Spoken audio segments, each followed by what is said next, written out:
Hi, I'm Tom and I talk about code. Welcome to another PlayStation 2 homebrew live stream. Today we're doing more work on my little side-scroller game. I could talk a little bit about what we're doing, but I think the best way to show what's going on here is just to run it. So this is what we're building at the moment. We've got a little tile renderer. We have a little guy that we can move back and forward. Currently we've done horizontal movement. We spent a lot of time so far in this series just getting the screen resolution and stuff set up. Nothing's ever simple on the PlayStation 2. And it's a little proof of concept. Last stream we had a little issue at the end of the stream where we got a fair bit of momentum on our little guy here, and I had to fix swapping direction, right? Because, and you can actually see when I do this, if I can double click correctly to toggle the thing, when I swap from going left to going right, it prints a bunch of stuff out about the direction not matching, and it applies more friction. And that wasn't working at the end of last stream. I did a little bit of stuff off camera to resolve it. Basically, we just check the sign of things in a slightly smarter way, and we only do it when we're actually moving. Cool. So, today we're going to do... Oh, okay, I don't know, apparently I was looking at some photos of birds. Today we're going to do a little bit more work on the player controller, right? We're going to add gravity, we're going to make it like a little bit of a platformer style controller, we're going to make the map bigger, scroll the camera around, and then we might start doing a little bit of work to load maps from the tiled editor so we can do content. And that would be fun. None of this is going to be particularly PlayStation 2 specific, but of course, because it's on the PlayStation 2, there are going to be unexpected hurdles. And of course, I did hardware verify this. This runs on an actual PlayStation 2. There's a video of that running, of me recording my screen kind of like this. You can see my messy desk and everything. That's on my Discord. So feel free to jump into my Discord if you want to follow a few more of those kind of ad hoc updates like that. So currently we're in this place. We doubled the friction. So without this thing I did last time, right? If we just multiply the friction by 1 and I run this, you'll see that swapping direction feels kind of gross because we go from left, we start holding left here. We go left, we start holding right here, and we drift for a really long time before we change direction, and that's not really how most games approach direction changes. They usually, if you want to change direction, they let you do that faster. Cool. Awesome. So let's do a bit more stuff. We've got to think about how we're going to deal with gravity. And we have this collision resolve, so that's where we're going to actually deal with hitting the ground and making sure we don't, fall through the earth. That's important. But player update is where we're going to have to actually apply gravity. And we do have gravity, which is good. So we do all of our X stuff here. This is good. Horizontal stuff. This is important. And then maybe under here we'll do vertical stuff, right? So like gravity stuff. So now we're going to use our player state here. Currently we don't check this or do anything with this. We probably need to, when we initialize our player, we probably want to say maybe set that state to standing, which is likely the default, but let's just be really explicit. I think that's worth doing. We'll say target. We'll say player data PD. We'll just grab this data as a pointer to our player data type. Memory management's hard. We use a void pointer here in all of our entities. In our entity struct, we have just like a random void pointer. We can put whatever garbage we want in there. And in this case, we have something that, our own little player data struct that we need to dereference this data as. We're going to say PD state is standing. I think it's actually just stand. Stand. Yes. Excellent. Cool. So, if PD state is falling or jumping, if it's fall or jump,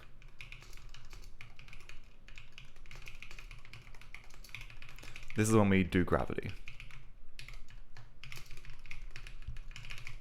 So we say PD Vy plus equals gravity times dt. Easy. We accelerate towards positive y, which is down, by gravity per second. Per tick. Per second. This is actually per second. This is 9.8 pixels per second, which we probably need to change at some point. Or 9.8 pixels per second squared, I guess, right? Because it is acceleration. Cool. Maybe that's good. Maybe that's okay. So we do gravity, and then we also say if, well, actually, let's use clamp again. Let's say PD Vy. So we're going down. So actually, let's use max. F max, max F. I tend to like max F with the F at the end with the F at the end of the name, but then C comes with fabs. So I'm not really sure. I'm not sure what paradigm is better here. So whichever one is bigger between these two, right? Yeah, whichever one's smaller. Either this or max at terminal velocity.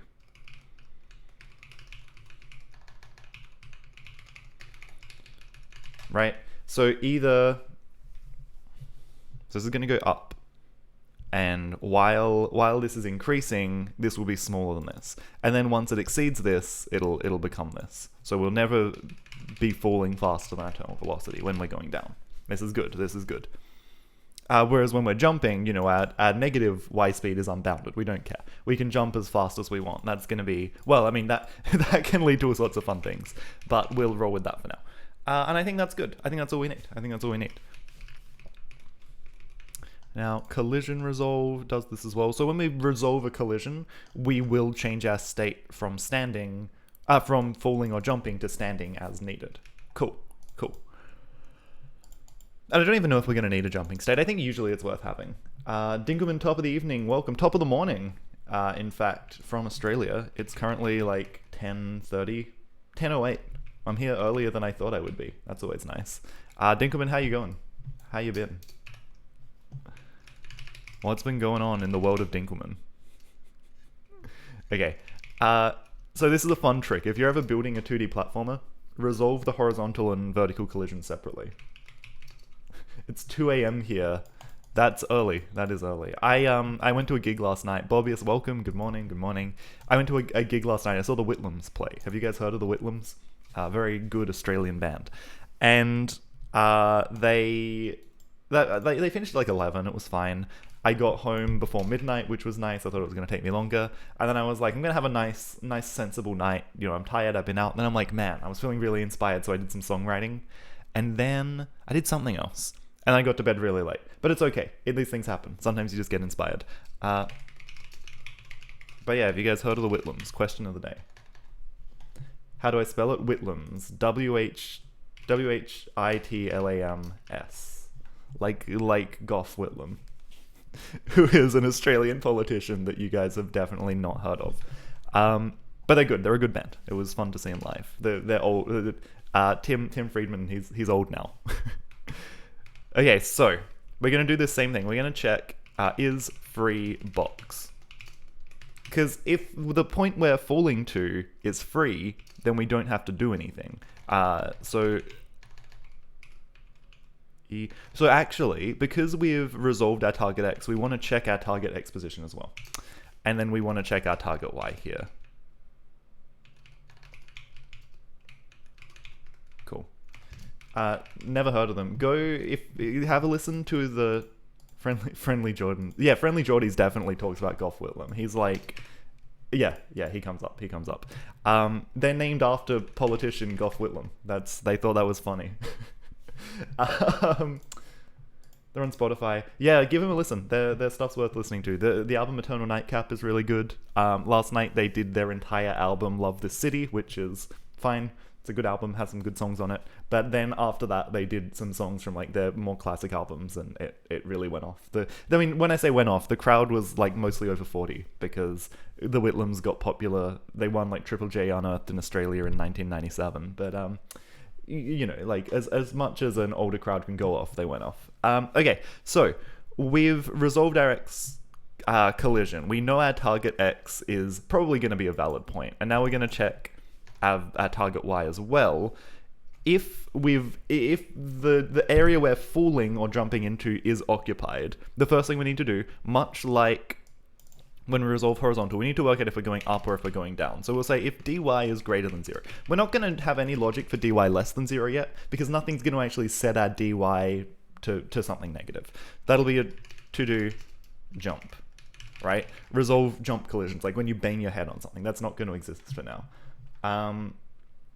Okay, so when we're falling down, we need to do this. It's going to be the same kind of thing, right? It's going to be the same kind of thing. We're going to start with a copy paste. I think that's a good way to do it. So target grid place. We're going to do the similar kind of thing, except we're going to say target y plus height, right? And this is really important. Now, there is a little problem here. There's a little tiny problem here. And the problem here is that we're not really giving ourselves room for this case, okay? So we're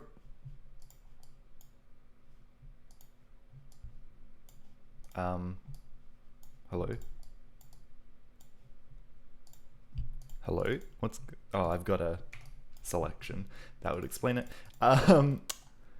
So we've got a box, right? We are a box. We have an origin, we have a width, and we have a height.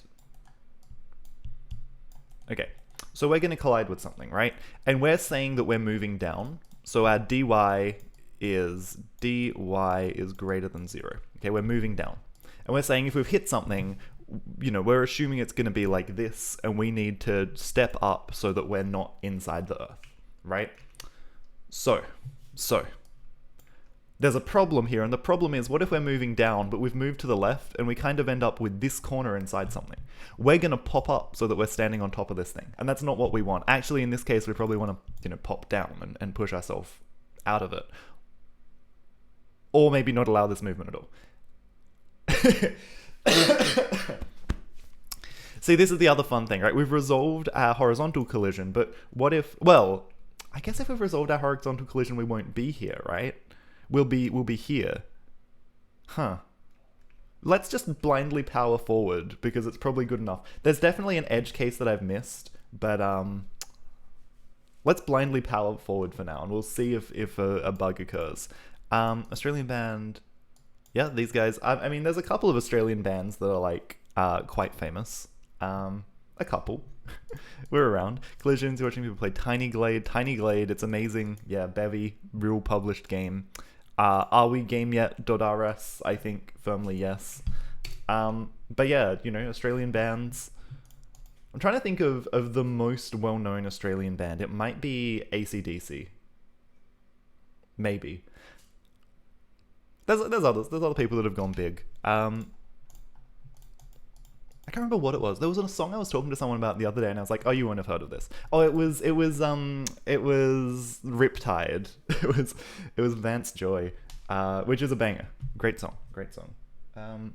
Cool. Anyway, okay. Sorry, I'm getting very distracted here. So we can do the same thing, right? So we take the next tile that we're inside, we lock the position up to the grid size, and then we're gonna move ourselves up. Target grid size, we subtract the height, we subtract this tiny little delta, and we say PD state equals stand. Beautiful. Now we just need to do this extra check where we actually start falling if our feet aren't on the ground. Okay, so if we're not already falling, let's just double check. Let's see if we can start falling.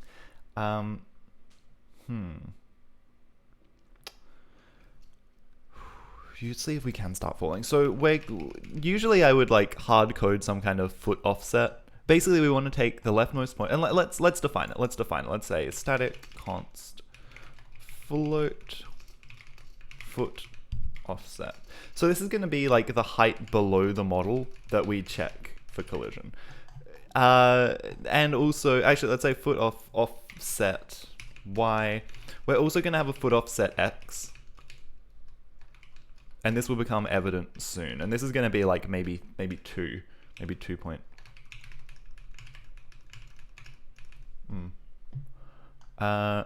Okay, so how do we check? We're going to say foot x naught. So our first foot position is going to be our x position plus our foot offset. X. And the second foot position we're going to test is going to be x plus width minus our foot offset, right? So we've got our box, we're checking these 2 points at some point below us. And this is just nice. This just means that we don't, well, I mean, they both have to be off the ground, but I find it tends to feel better when our feet aren't right at the edge of the model. It tends to feel better when you imagine, you know, you're a bit more of like, rather than just like a harsh rectangle, you're like a little more of a circular fella, right? Even though we're doing collisions against a box, against a grid, because that's what makes sense for grids, for things that kind of resemble gameplay. Because when you have a character that's not just a box, they probably don't take up this corner and this corner, right? So you want feet offset that represent the actual character. AC/DC popped into your head, you don't listen to much rock, they went on top of your mind. Yeah, they're in there. Planning to write a game mod in Rust. That's actually really cool. Even like, you can build a DLL with anything, but like using Rust or something like that, that's really cool. I like it. What game? That's also interesting, right? Like, it would be fun to well, Guild Wars, huh? Nice. I didn't realize. Is that like an actual server mod or a client mod? Hold on. Like Guild Wars 1?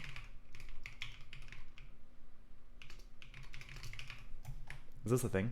Is this a... It's got to be, like, is there a hacked client? Like a hacked server? Like a re-implementation for Guild Wars? Or is this client? Client mod. Yeah, okay, cool.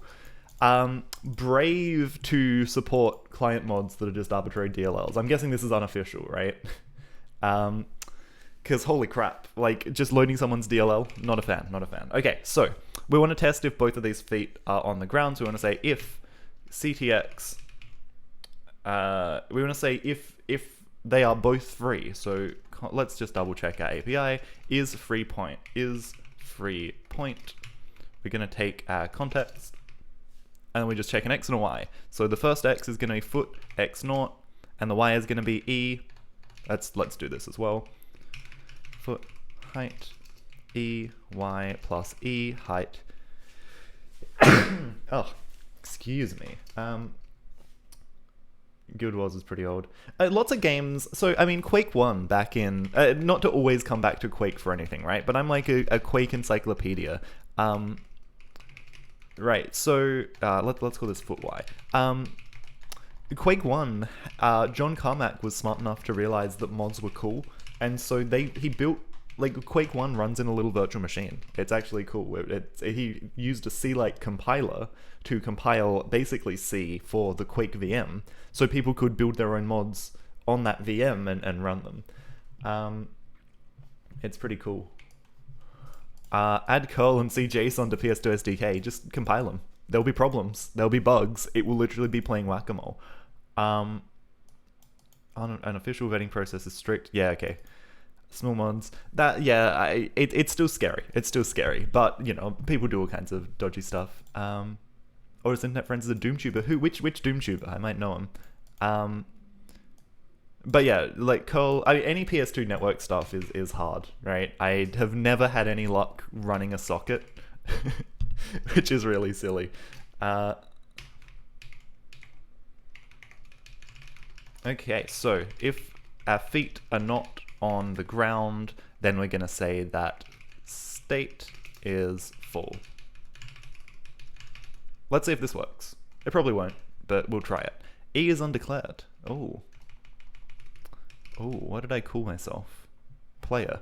E player, you know. So let's do a big rename here, and let's write a clever find and replace. I can actually just replace this with player. There are no letter E's here that are going to mess with it, which is really funny. Oops. No, I didn't mean that.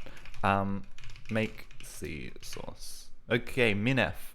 We didn't define minf. Also, I copied and pasted, and I forgot to make this an X1. Okay, so clamp. We're going to define minf AB. We're just going to say that if, what do we say? If A is greater than B, Whichever one's smaller out of the two. So if A is less than B, we return B. Otherwise, we return A. Otherwise, we return B.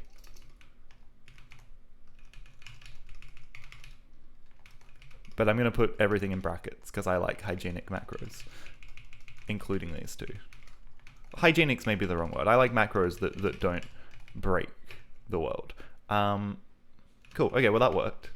Let's see what happens when we run it. Okay, perhaps not what we hoped for, but that's okay. That's okay. Player, new player. Okay, we're gonna move ourselves up.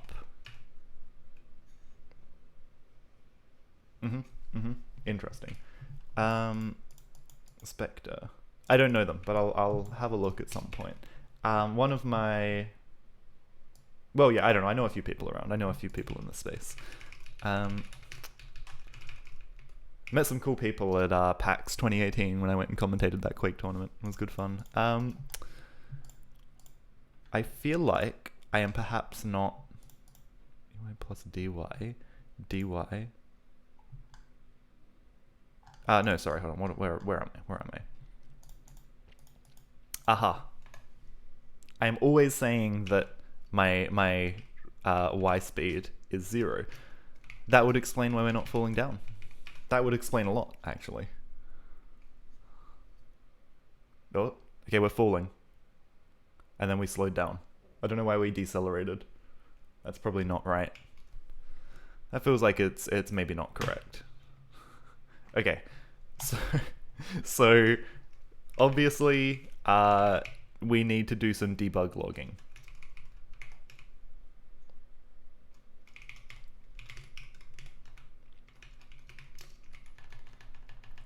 Not on ground falling.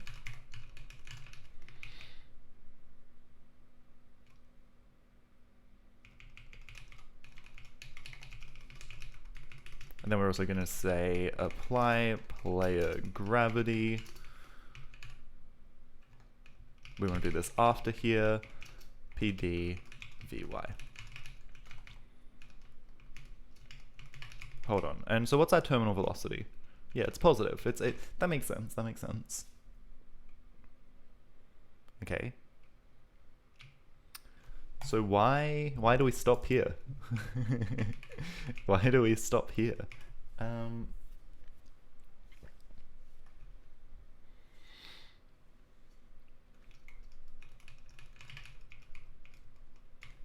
Log debug hit the ground.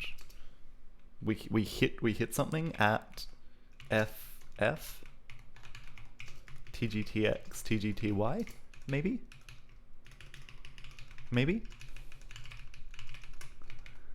Because that's where the code says the ground is. Yeah, that's what I'm worried about. And we do indeed believe we hit the ground.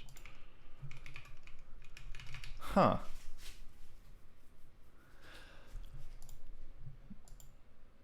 I mean, for one thing, actually, this is gonna apply potentially. Whoa, that's not what I wanted to do. Weird. Oh, I've done this thing again. I've got a tea, but I don't have anywhere to put my my tea strainer.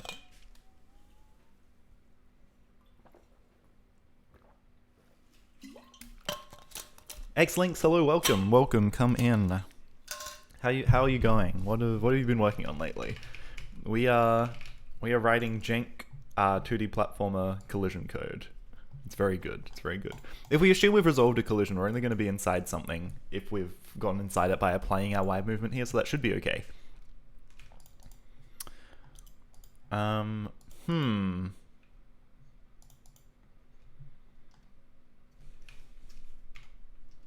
Let's do a little hack here, and let's say if PD state not equals stand, right? So just so we don't spam the console out quite as much, we'll only actually log the position when our state changes. 130, 160. Where is our player? 160? Why are we saying... Oh my gosh. I don't know why. It's really hard to double click to toggle full screen in PCSX2. I don't know why I struggle so much with that. Very mysterious behavior. Hmm.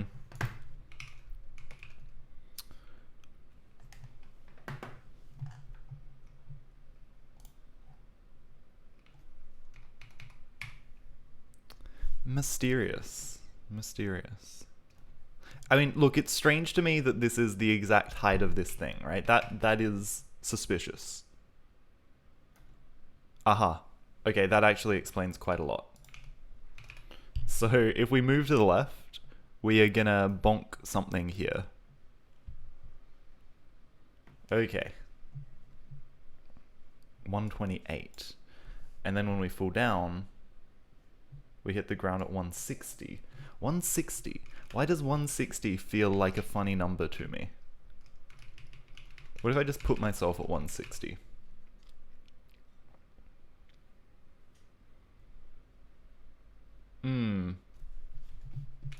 Seems graphics are offset from collision values. Yes. However,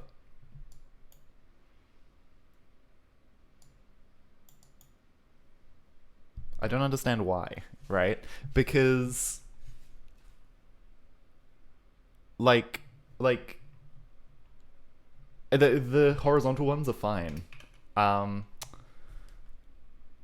not sure. I'm not 100% sure. Let's do some more poking. Let's do a little bit more poking. What happens if I set myself to a lower height, right? What if I start at 200? We fall and we stop. So actually, I suspect, wait, hold on, 130. Where am I? What, 130? What about 100? What it actually looks like is I am always testing against like this row of things, right? It feels like, or something like that.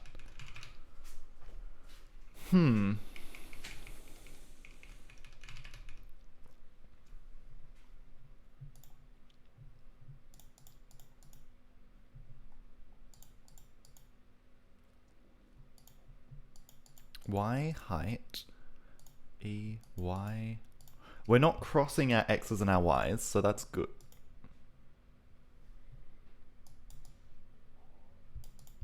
No. Yeah, this is all good. This is all good.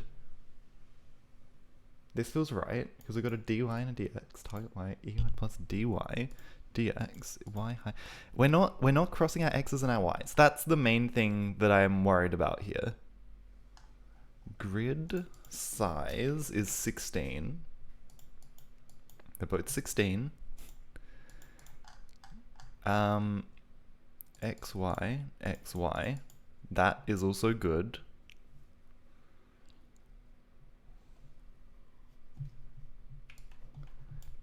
You fall a specific distance, then it thinks the ground is X units below you. Do you think you always fall 16 units, and then it thinks then it thinks you've hit the ground? Is that a good theory?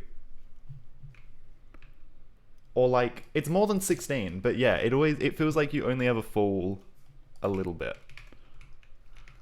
This is true. This is true. Not very XY width height. Oh, hold on. I'm not crossing my X's and my Y's, but I am testing our Y position as our height, which naturally increases as we move down the screen. So this fixes it. This fixes it. That's very subtle and hard to see, but we are gonna indeed hit the ground. Okay, so now we're in this funny place where we've actually intersected with the floor. We have not adjusted enough. So we need to move up more than our foot height, actually. Let's say we've moved up by our foot height. Maybe that's a good trade-off. As long as it doesn't mean we toggle falling forever. Yeah, nice. So we have this little pixel gap, but that's okay. I can deal with that. Beautiful. That feels nice. That feels nice. I mean, the falling is a little janky, but that mostly feels nice. Do we need to fall faster? Yes. We need to fall much faster. Perhaps even 10 times, 10 pixels per second faster. Let's try 98.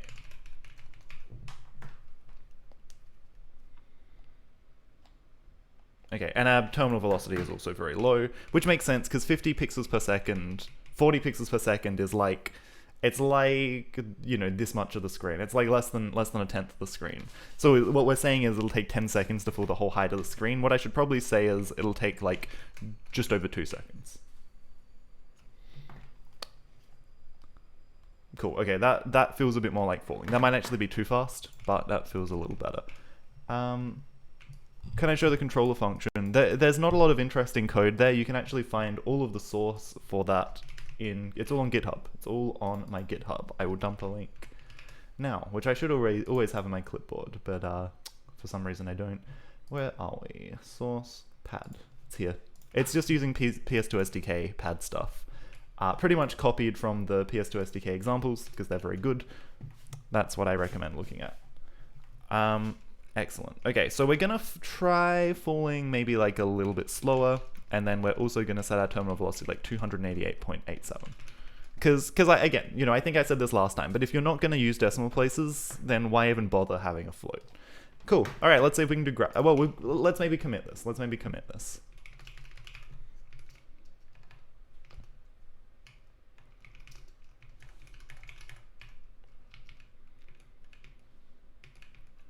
Oh yeah, I added these pushing as well. We'll do something with this later. Resolve collision. Cool. So let's git add source game player.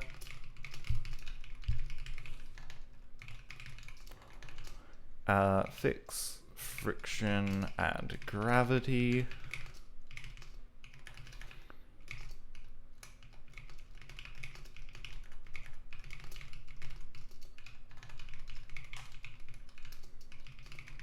I also added the mirrored tiles off camera. Cool. Cool.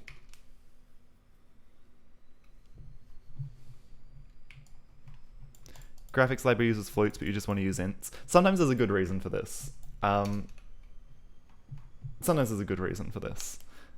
Right, sometimes you can actually have half a pixel. I mean, in the PlayStation 2 world, you literally can have half a pixel. The rasterizer draws 16 sub-pixels between pixels. So everything's floats in my code. It's all got to be floats. What even is a pixel? Is a pixel even real? Especially in PlayStation 2 world, where we're generating a frame buffer that like a CRT, it like eventually gets sent to a CRT signal generator that a beam is going to scan across an actual like CRT screen. What is a pixel? So yeah, sometimes there's a good reason for it, but definitely can feel wasteful. All right, we're going to add the ability to jump.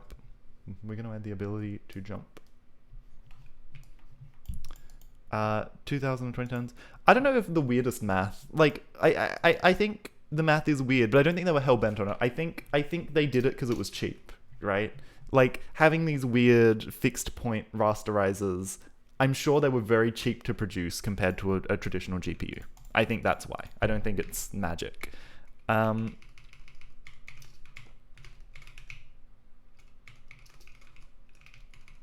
Let's int. I mean, I could actually read a floating point number for our jump impulse, right? Because on the PlayStation 2, this is the DualShock 3, but I think does the DualShock 3 have pressure-sensitive buttons as well? The DualShock 2 has pressure-sensitive buttons, so you can actually like half jump if you press it lighter. Some games do that. If you ever play the bouncer for the PlayStation 2, the combos are based on how hard you press the buttons, which is really bad for your controllers, because when you're trying to do like a heavy attack and you're like, you're really like pressing square, that turns out to trash your controllers pretty quickly. Source, someone who played the bouncer a lot. Don't ask me why I played the bouncer a lot, but these things happen. I want pad H. I want button X. So if we're holding, if we've just pressed X, maybe not. This is actually hard. I'm gonna do button pressed for now, but I'll do button held. Screw it. Let's do this the smart way. Matching the button harder did something. In some games, it did. In many games, it did not. There's a racing game, I think, that has pressure-sensitive acceleration. It might be Gran Turismo 3 or something. Definitely, there may be more than one. I'm pretty sure there are actually racing games on the PS2 where if you press the accelerate button harder, you accelerate faster. Classic roguelike with Raylib. Everything outside the UI could be ints. Raylib only works with floats. Yeah, because Raylib deals with GPUs, right? Once you deal with a GPU, it's got to be floats, more or less. Unless you write your own, like, stuff. I don't know, like floats of the world. But if you're making a roguelike, you're unlikely to hit a point where that actually matters. If you care, build your own like flip for a window, you know, putting pixels in a buffer directly. I guess that's the kind of trade-off you make, right? If it's using floats, I assume, does Raylib do GPU stuff, or does Raylib just have a really dumb rasterizer? I actually don't know.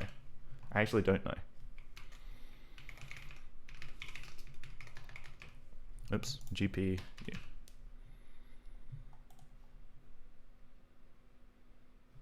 Yeah, it uses a GPU eventually. Maybe not. I did not get a conclusive answer from Googling. Bobius, you probably know better than me. We're gonna have two inputs here. We're gonna have a do jump and a jump impulse. One is for if we've just pressed the jump button. The other is for if we're holding down the jump button. Raylib sits on top of GLFW or SDL. Yeah, so it inherits it from GLFW and SDL. This stack runs deep. This stack runs deep into driverland. Default is GLFW. Nice. I used GLFW a long time ago, but I became an SDL boy. I should write an SDL game. I should do this, but in SDL. I think that would be fun. Or like, you know, obviously not the same thing, but like make a little, maybe a roguelike or something. That could be a fun little stream project. Something I can kind of knock out that's a little bit less cognitive load than building a programming language. Because as fun as the programming language is, sometimes you just want to goof around and do game stuff. So we want to check, we're doing vertical stuff if we're falling, otherwise we're not falling. Otherwise, our feet are on the ground. If do jump, right? If we care about jumping, if we are doing a jump and we're on the ground, then PD state equals jump, and we're gonna say PD Vy equals negative equals jump speed. Love these constants. And this is going to be like negative 100. This is probably going to be too much. This is probably going to be too much. Also, I can't... Unused variable. Button pressed. I think it's button press. Maybe? Pad H. You know what? You know why? You know why this function isn't defined? This is really funny.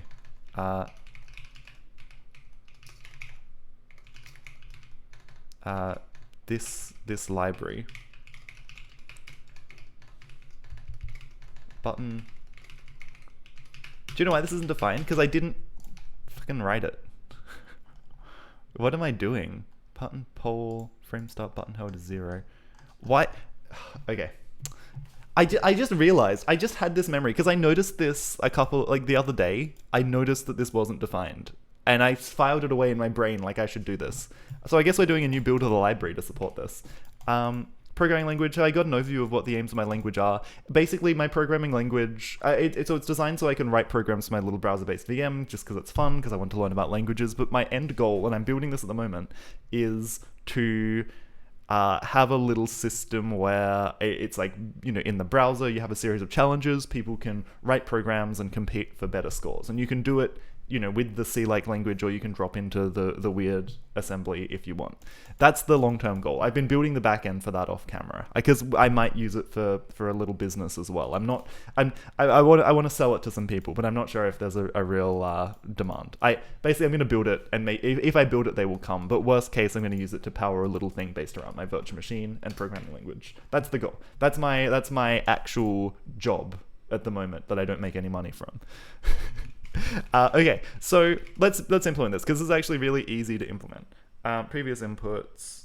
What's prev inputs? We work out pad read. We do this EXOR pad test. What's pad test? Yeah. Okay. Cool.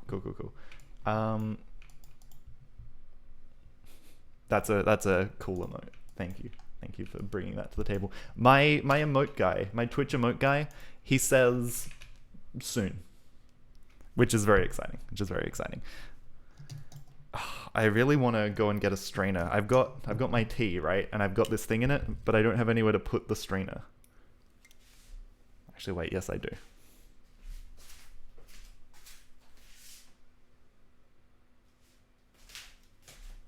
Okay, no I don't. I thought I had a leftover plate, but I was gonna be cheeky. Okay, I'm getting very distracted. So basically I'm about to write the jank logic I always do for button pressed versus button held, but then I realized we actually have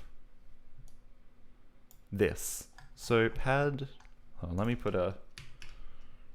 put marks here just so I can jump back and forward. Okay, cool.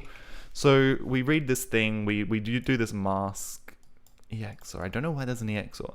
Pad and prev inputs. So what are we saying?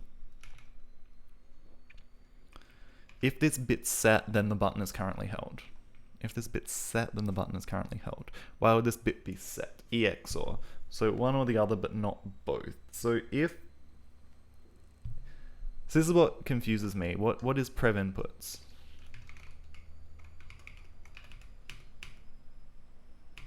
It's just 0. This is a no op.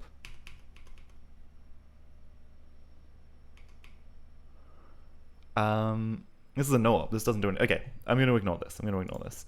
So held is 0. We're going to make another array. We're going to make 2 other arrays called btn press and btn release. We're going to make these all static. I'm pretty sure...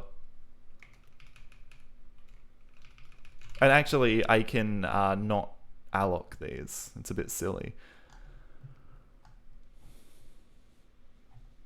Oh, except they need to be aligned. The reason that these are pointers and not actual arrays is that they need this alignment. And when I made it an array like this, I couldn't guarantee that alignment in the same way. That's very funny.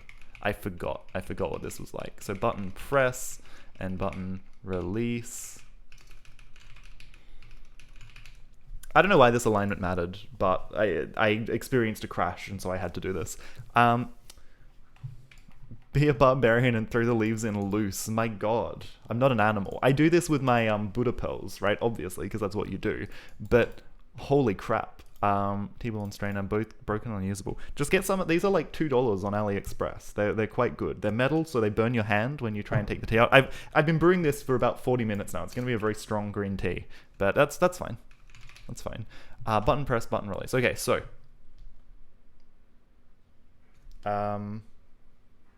Sorry, hold on.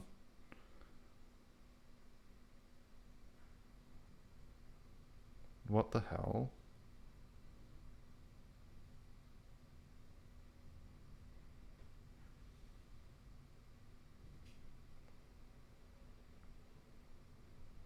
What the hell?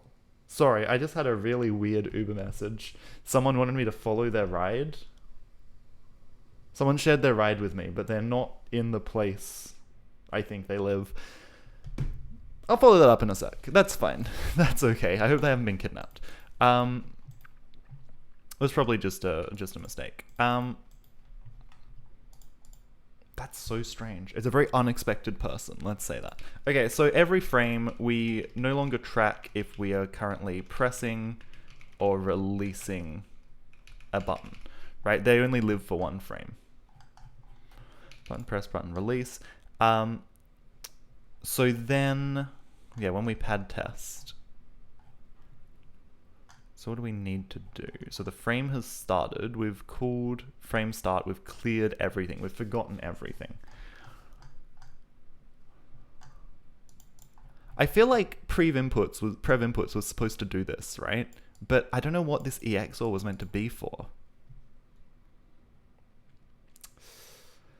I don't want to double up, but I'm gonna, because I just want to get this working, and we can fix it later. We can make it less stupid later. Hold on. You know what? No, let's check in with PS2 SDK. Let's open another window.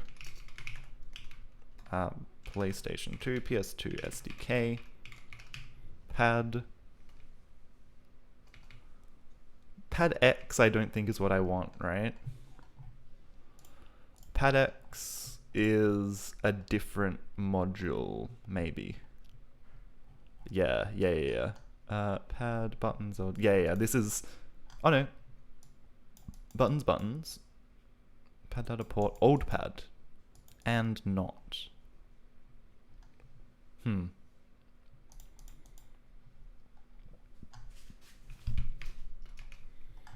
This actually looks a lot like what I'm doing. Port connected, pad read. Pad read. Okay, no, so I am using pad X. Okay, this is good. Synapsedo, you wanted to see my pad code, so we're diving into it here. I don't know why this does an EXOR, right? Read pad, buttons. What? Why exclusive OR? What does this do? What is the purpose of this? What does pad read do? What do we get back? What's in buttons? I guess the thing that'll really tell us is what is pad left, and we should be able to find that. Pad left. Okay, so these are just the bits ascending, right? Every bit covered. So why do we EXOR? What's going on? What does an EXOR achieve here, right? Let's draw it. So let's say we read something from the pad. Let's say we read. So with FF. So let's say we have 8040, right? And we EXOR that with FFFF. So it just flips it, right? Show you what's changed. Well, but what about when we do it against it? This is true, but not when we do it against... Oh, hold on. So we flip it, so we get the inverse of this, which would be... Hold on. Wait. 8. So... Wait, is that... So this would be 7. F... 1. That's 3. 8. Is that B? And then F, right? So we get the opposite. Then if we EXOR that again with the previous state, we should just get the things that have changed. That's why there's 2 EXORs, I think.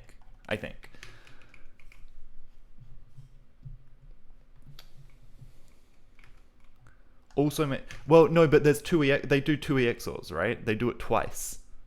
Well, these guys do an and not, but that's these guys do an and not, right? But that's the same, right? So they keep it low, but we do an EXOR, so we get like the inverse, and then we do this, I think, right? So it's like a mask, so that we get only the bits that are set. I think that makes sense. I've convinced myself that I know what I'm doing. So the only thing I'm missing here is to say prev inputs equals pad. Right? This should actually be the same thing. This should have the same impact, the same effect. We're going to find out pretty quickly, but this should have the same effect. My washing is almost done. I'm going to have to put a little BRB on while I deal with that, and also finally drink my tea, which is going to be lovely. Active low. Yeah, but if you EXOR a second time, then you flip it back, right? But you flip it back, like it becomes a mask for only the things that have changed. That's what the flip is for. I'm pretty sure. So it's truthy, but well, I don't know actually. I'm very confused at this point. That doesn't quite hold water with my brain either. But anyway, it looks like we get a mask of the things that have changed. The things that have changed state.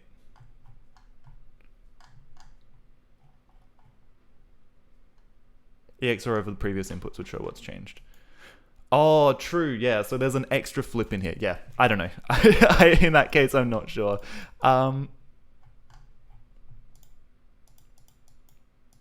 What has changed? So we're only going to get pressed. So what we have by default here is pressed, and we don't know. Or no, so okay, here we go. But then we don't know if we pressed or released it. Let's forget release. We don't care about button release for now. We're just gonna have press and held. So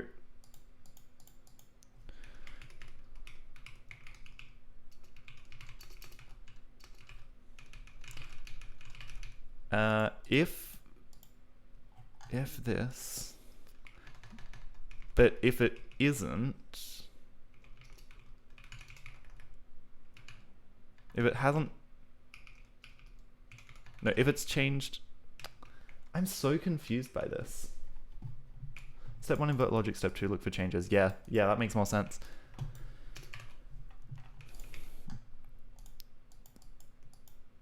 And so this means we've pressed this, but then why do we track? So what we're getting are the button has been pressed, right? What we're getting is the button has been pressed.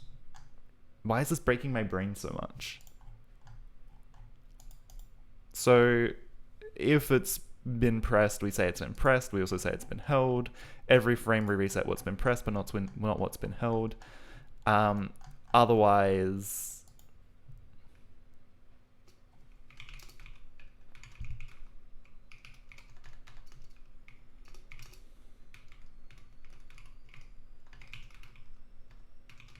if the button's being held, and we get weird stateful errors here, but that's okay.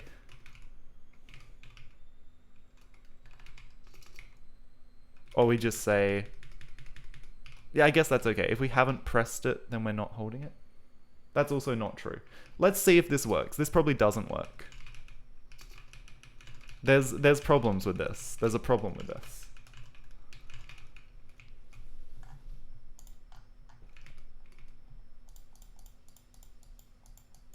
There's a big problem with this. Yeah, I just don't know how we get a release from this ever. We know when it's been pressed, but do we know when it's been... Do we ever get a release of it? Let's try this. Let's just build this and see what happens.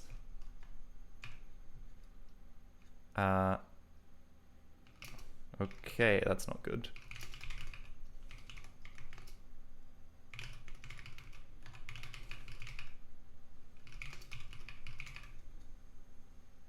How did I... No. Platform. PS2. We shouldn't be touching these files. Why are these here?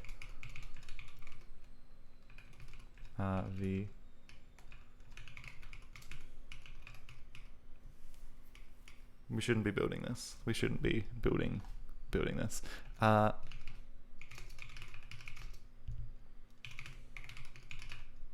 Okay, there we go.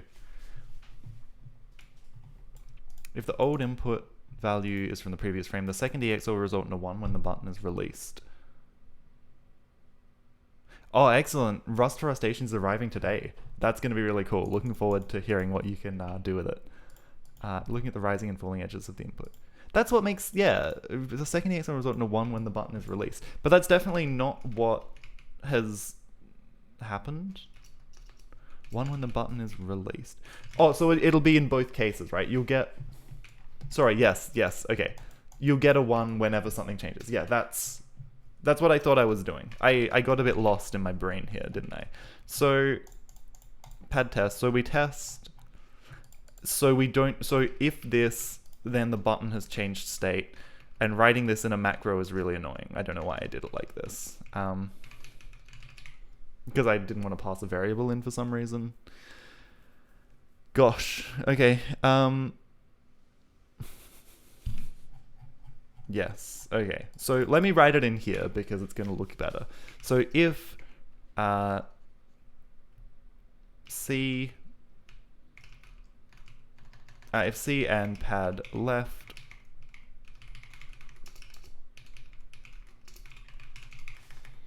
then the state has changed, so either pressed or released. So let's say button held v equals not button held V. That's probably a good place to start, right? The button being held has toggled. There is, as you said, a rising or a falling edge. And then I guess we use button held, right? So if button so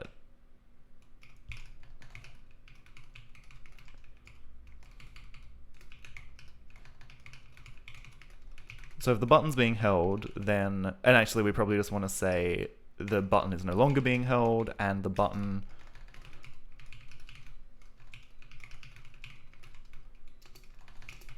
this is the logic, right? So if the button's being held, we release the button. Otherwise, and this is kind of what I was starting to get at, but kind of not. If the button isn't being held, then it's being pressed. And it's being held.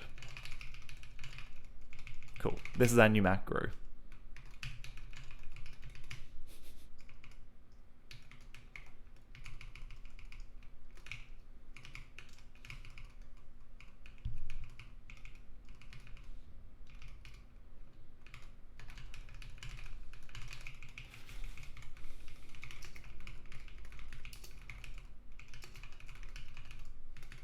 This is V, this is V. But we only do this if C and B, where C is our magic parameter that gets passed in from nowhere, because macros are fun. Cool.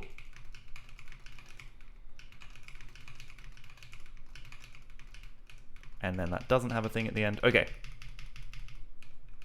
And we don't need a do while here. This is a very safe macro. We know what's going on.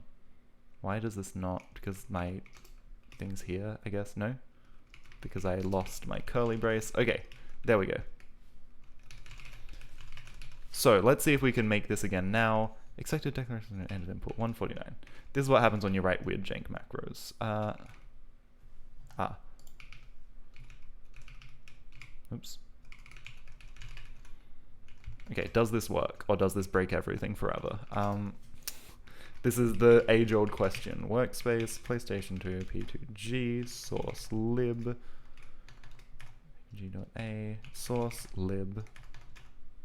Okay, so we're gonna clean everything up.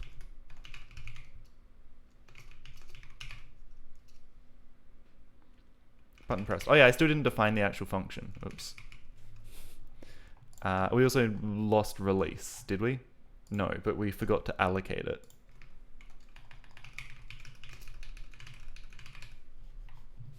You're electrical engineering, yeah. Anytime I see an EX or I don't understand, I look for an electrical engineer. This is good life advice. Thank you. Your help continues to be invaluable. Okay, awesome. So. We've got release, we've got held, we need to, at the start of every frame, we lose track of if we're holding or releasing a button, and then we just need this button held, button pressed, button released.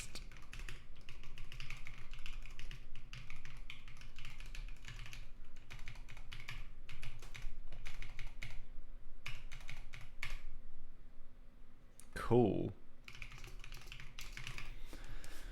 This is gonna blow up, I'm sure. Oh, okay. We're going left when we want to go right, and we're not jumping. But I mean, we don't know if jumping ever actually worked, so that's okay. Okay, that's mysterious. I like it.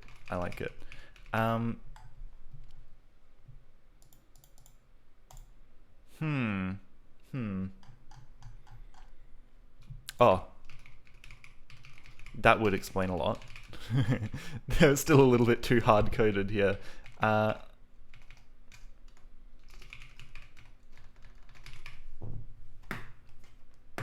am I not in tiled mode? Okay, that might actually just work perfectly first time, which is kind of insane. What the hell? Whoa, okay. So this is a classic thing if you ever built a platformer, to be in this kind of world where you can climb things by jumping slightly inside them, but only going right, which is good. That's fun. So one fun thing here is that we don't do any jump buffering, so it feels really awkward to jump as soon as you land. Like, there's a couple of nice to haves that we do not currently have. And that rule climbing thing on the right is fun too. How do we fix... Maybe we have too much of a delta.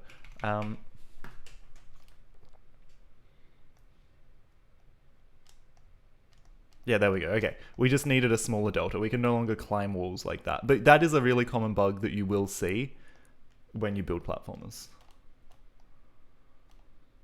Cool. You really he'll fall like a brick when you hit a wall, which is fun. It really cancels all your momentum, which I don't know if that's right, but anyway. That was fun. I'm gonna have to take a quick break because I've got to go hang washing out. But that's cool. That's looking more like a game. More like a game than I'd anticipated. We still need to do up collisions, or not. We could just jump through platforms from underneath. That's also fun too. But I will be back in a minute. Let's do a quick Quake bot match. Back to serious work. We got this working. So I'm gonna add a couple more. I'm gonna make the jump height a little higher because it's not quite enough of a jump. Maybe yeah, 1.9 times higher. Now this is not linear, so that's actually too high now. It's not 1.9 times higher, it's 1.9 times faster. So maybe even 120 is gonna make a significant difference. Yeah, nice. Okay, that's enough that we can like jump on stuff. Beautiful. Something just fell over in my hallway.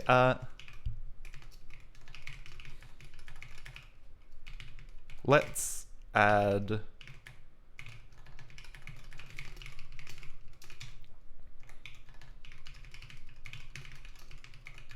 player now jumps. Let's modify my map manually because that's how we're doing this. We need to load and save them from somewhere eventually. We're gonna set some more floor. So we're gonna do this. Let's make a little 4 wide platform at height 15, and we'll put it at like maybe here. Oops. Can we jump onto this? It's a little bit too low. Also, this is interesting, right? Because you can see we maintain momentum, so it's more obvious if we like... We probably don't want to maintain momentum like that. That looks a little silly. We don't want to like pop through the thing. If we're hitting a wall, we probably want to cancel our momentum. That's very silly. Excellent. Now this is also a bit silly because of how we pop. So this is the bottom corner problem, right? We should actually be able to jump clean through this thing, and indeed we do. And when we do that, weird things happen. We shouldn't be inside something, right? This is the goal. The endeavor is to keep us from being inside things. Anyway, I'm going to lower this by 2 blocks, and we'll see if we can actually jump on top of it, because that should work. We're going to have a few little hairy situations, but this is cool. So we're starting to jump on things. We're starting to platform on things, and this is good news. Let's make this really minor player movement change that's going to make a pretty big impact, I think.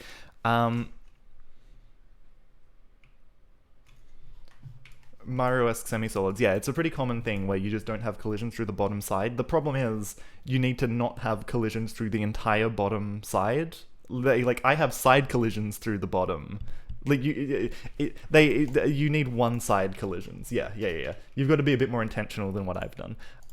Cool. So, what am I looking for? I have this check where I check the state. I check to see if I'm pushing to the left or to the right. I don't know if this is necessarily the right way to do it. I'm honestly just going to say, I'm going to cancel the velocity. If we've hit something and we're moving to the left, just cancel our X speed. We're no longer moving to the left or right.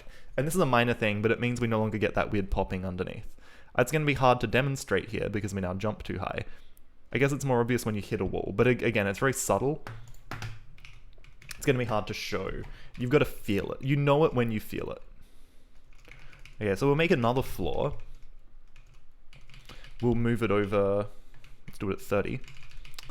And we'll put this one at height 15 so that we can test that thing again. And we probably want to push this wall out a little. 30, let's put this wall back at 38. And this one, cool. Okay, so we can jump on things. We're very happy campers. And also when we do this, we no longer have this weird... That looks a bit more natural, right? I don't know if it looks really obvious to the stream, but it feels a lot more natural. You don't kind of pop out of the bottom of things with momentum. Cool. Now, we've got a problem. Sometimes we get stuck in this in-between state. Okay? We're not on the ground, but we hit the ground. So, oh, we're falling, but we never stop falling for some reason. So we resolve the collision to a point where we just start falling again. Not on ground falling, hit the ground. 508 point blah blah blah. And this is basically a weird floating point thing. It's a floating point issue. And it's probably a floating point issue because we're subtracting the foot offset.y. We probably want to multiply this by 0.5 or something, maybe.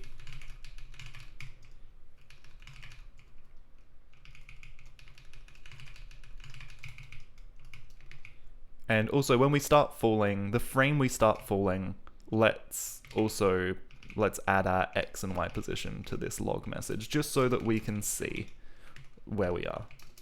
And we can see if that's changed somehow since the previous frame. I don't know.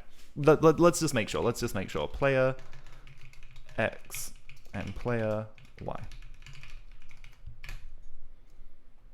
The usual state management jank, exactly. We are a imperfect state machine. This is also, sometimes when you build games like this, you end up with certain heights where this happens, where you can both hit a tile and not be on the ground, right? Sometimes certain values of numbers just leave you in this weird state. And I think that's what's happened here, because we're at this exact same position where we can both fail this check and collide with the ground. Okay? There's a reason Mario Maker has so much jank and bugs. Yeah, once you let people put things in any weird configuration, it turns out it's really hard to have catch-alls for that. Really, really tough. State management for this kind of game is hard. It's not like... If you try and make it a full state machine with transitions, that doesn't work because the states overlap each other. Slopes... I'm not going to do slopes. Yeah, slopes are hard. Slopes are too hard, in fact, for this. I have no desire to do slopes. I implemented slopes once when I was like 18 and that was enough. That was enough. I built a platform with slopes and I said, that was too hard. I'm never doing this again. There's actually a really good guide online you can follow. There's a good article about it that even back then that I followed. Okay. So we're falling and then we start falling.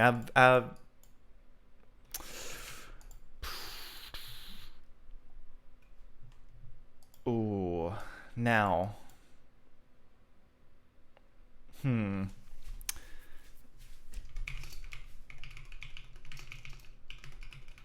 Let's say we only start falling if we're already standing.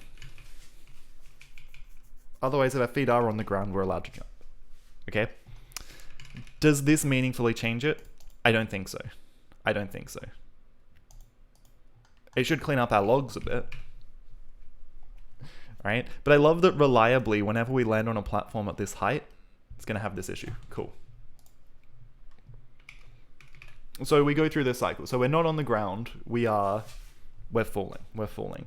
But V speed should be 0.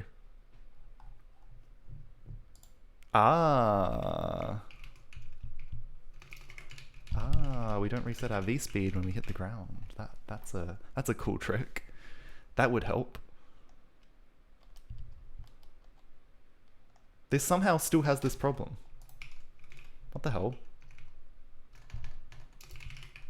Let's just do a full rebuild just to make sure there's no like weird object state left in flux here. And there won't be, but you know, I just like to check that sometimes. Okay. So when we start falling, I mean, for one thing, we should also be safe to say Vy equals 0 here, right? We have no velocity. We're not falling anywhere. So then how do we hit the ground? We must be overlapping with the ground. So if we're overlapping with the ground, we should move up to a point where we're not overlapping with the ground. And then we're standing and we're not moving anymore. And if we're here, so maybe my feet are too low. Maybe my foot offset needs to have like a few more decimal places in it, right? This is almost certainly a floating point. What the hell? Yeah, the Y I hit is 223,999.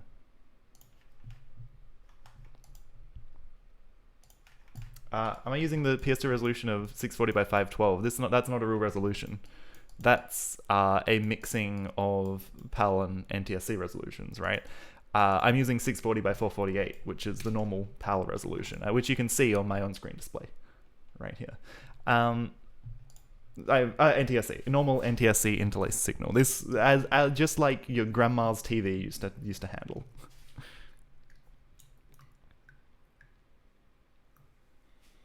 Cool. It looks really, really soft, actually, these colors. This tile set may not work well on a real CRT. I would be really interested if anyone had a CRT if they tried this out. That would be cool. And let me know if it was actually, like, readable. I might need to find something higher contrast. I don't know what I think is going to happen. I don't know why, you know, Madness is doing the same thing and expecting different results, right? Didn't Albert Einstein say that? Shit, man. I'm confused. I'm confused by this. Hold on. It's this bug again. I was adding the Y instead of the height. What the hell? How did I do that same thing twice? How did I make that same error twice? This will work now. Look. Perfect. Chasing invisible bugs, hey. That'll freaking do it.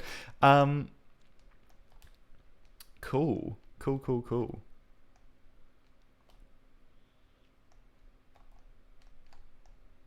Okay, now I'm going to add another thing, okay? Because this feels really garbage at the moment. I'm going to try and show this, right? But I don't know if it'll really show, right? So look, if I press X a lot, I don't always jump as soon as I hit the ground. Right? It feels a bit bad. So what I'm going to do, I'm going to add to the player state. I'm going to say has jump buffered. And I'm going to allow you to hold the button down so that you jump as soon as you land. There are lots of good games that do this. So if button pressed, if do jump. Actually, let's go PD has jump buff. Hold on. If button pressed,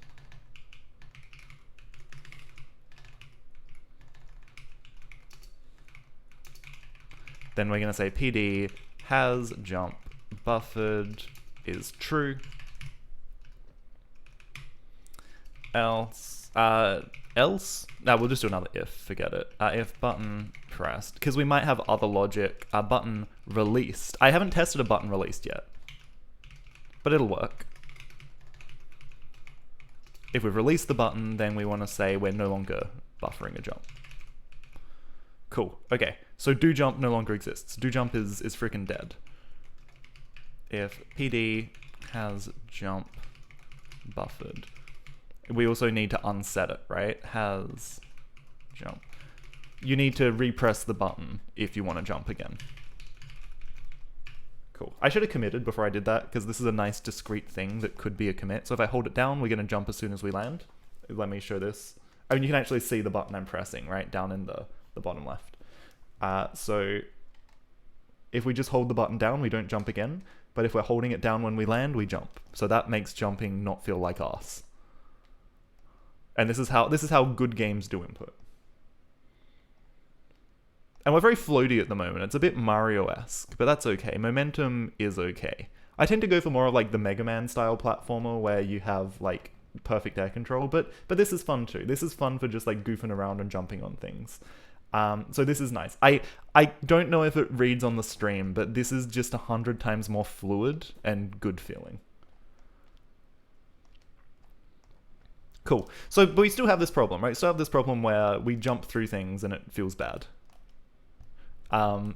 We need to either commit to fully going through things and them only having collision from the top, or we need to actually add bottom collisions. And I'm gonna opt for adding bottom collisions.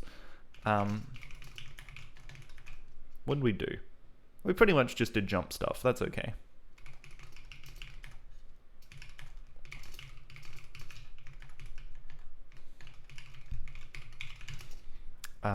Jump, floor, resolve, jump, buffer. Input buffering considered helpful. Input buttering considered helpful. Input buffering considered helpful. This is a good message. This is a good message. No one has ever considered input buffering harmful. If you can find me a blog post titled "Input buffering considered harmful" or an article, like, I don't know what I'll give you. No prize is worthy of that kind of bounty.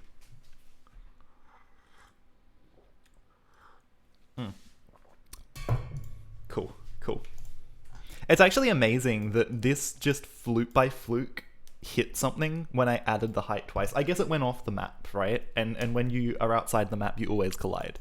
So actually, do you know what we can do? We can go into main. This is a bit of a sidetrack, right? We can go into main, and we can not set a right wall. Actually, the right wall's fun. We can not set a left wall. We're gonna make run, right? And we won't go off the map. Okay, we kind of go off the map. That's a bit busted. But we that didn't work quite as well as I hoped. But that's fine. That's okay. That's workable. Let's add that wall back. Okay, Bobius found one. I should know better than to challenge Bobius with finding something on the internet. Input buffering is unacceptable in modern games. In past games, combat was slow and methodical. It made sense. Unacceptable. Your designer knows to punish a roll. This time to roll often leads to damage. Let's punish.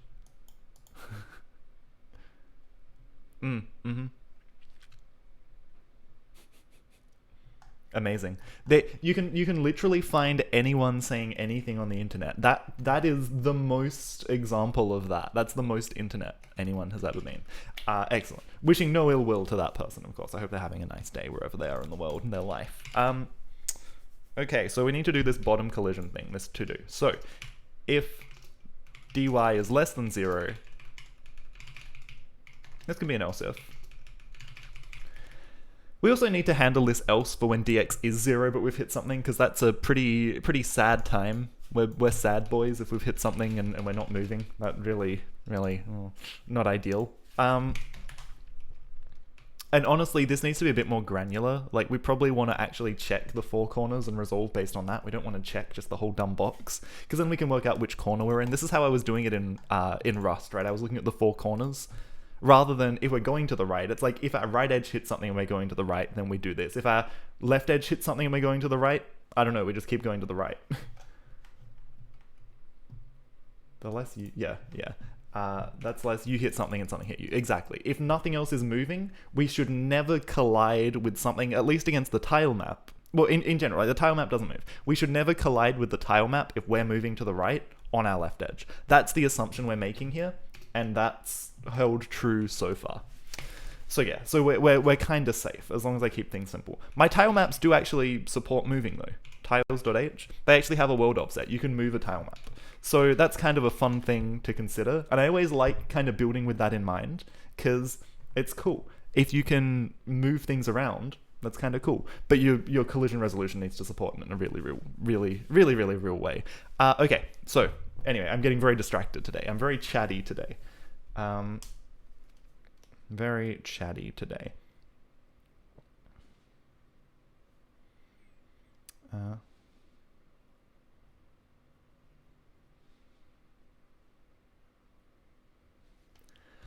cool. So if we're moving up, we do the same thing. It's the same logic. It's the same check. It's the same thing. Right, except we do the version where we don't add the height, obviously, because it's our top edge that's hit something. So which tile did we hit? And then we multiply that out, and we don't subtract anything. We just set our y to that point. Maybe we should have a small offset, I don't know.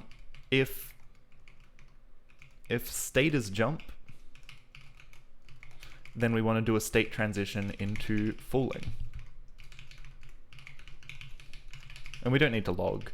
And I guess our y speed is just set to 0, right? Because we bonked. We bonked something. We don't want to keep moving up if we bonk. Cool. Okay, does this stop us jumping through things? No. Because it moved us to the top. Hold on. There's an offset I'm not factoring in here, right? Because this gives us the position at the top of the tile. So we actually need to subtract. Oh, we need to do this. This is better. Right, we want the top coordinate of the tile underneath. We're basically subtracting the grid height, or adding the grid height in this case, because, you know, plus is down. Nice, there we go. Now, I don't know exactly where this tile ends. It's kind of hard to tell because of the background color, but I think that's right. Cool. All right, lovely.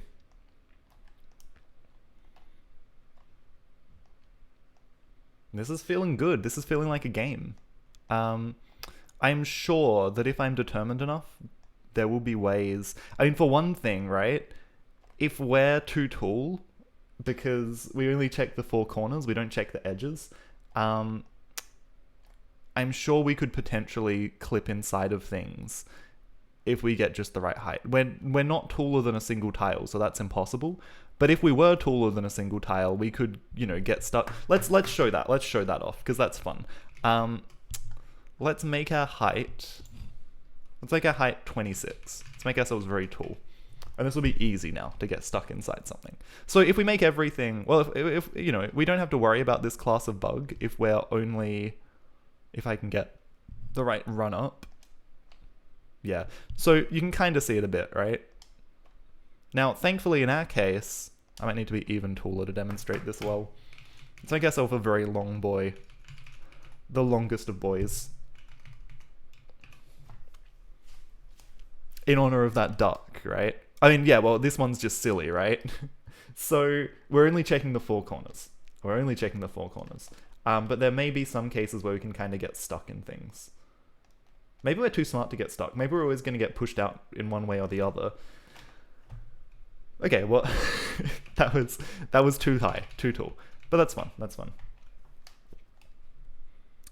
one trick I've used sometimes is to actually make the collision box like 15.99, just so it's a little bit less than the tile height.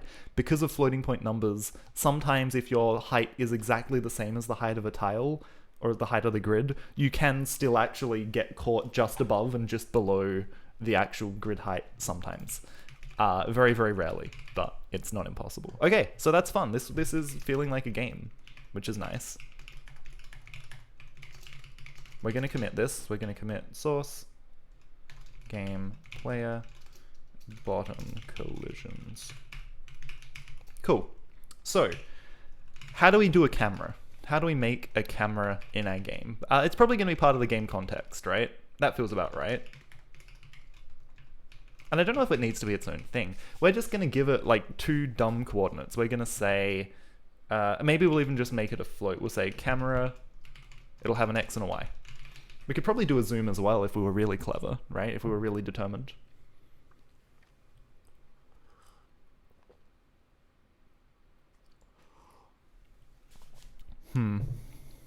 Actually, we need more than this. We need more state than this. Let's make a struct.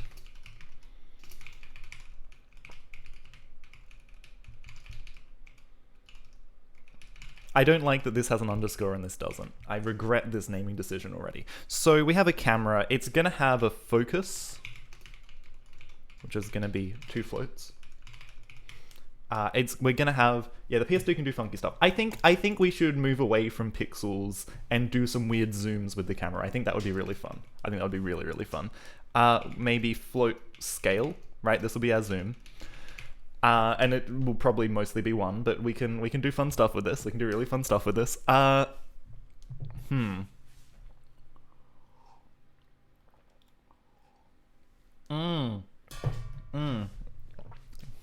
Okay, I'm getting some fun ideas.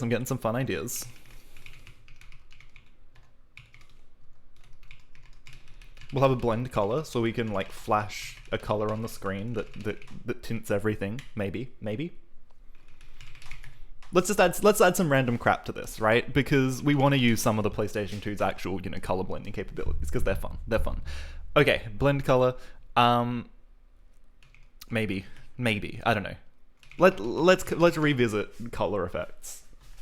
No, look, let's not. Let's leave it in here. Because it's fun. And we're just having fun. We're goofing around and having fun.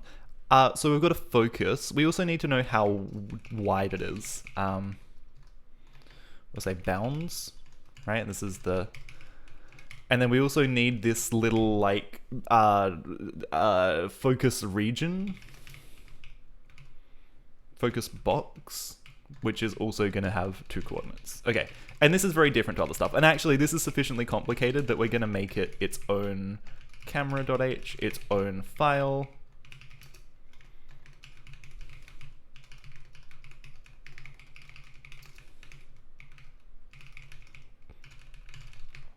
Cool. But this is going to have a struct game camera inside the context. I think that makes the most sense. So we have our game camera. We are going to have a few functions that work on this. We're going to maybe go void init camera. We'll make this an int, I guess. It's going to take a game camera C. It's going to take a focus.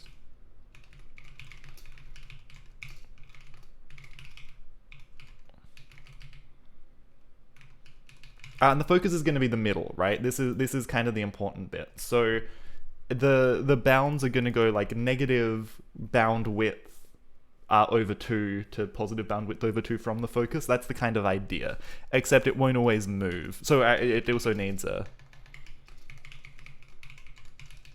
So everything else has had separate X and Y, but for camera we're going to do it like this, and maybe there's a good reason for it, maybe there isn't. We'll find out pretty soon. We'll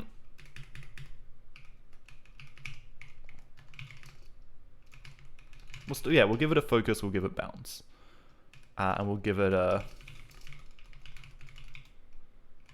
And everything else is just going to be default values. So we'll say if not C, if C is null, then we want to just return 1. We want to log an error.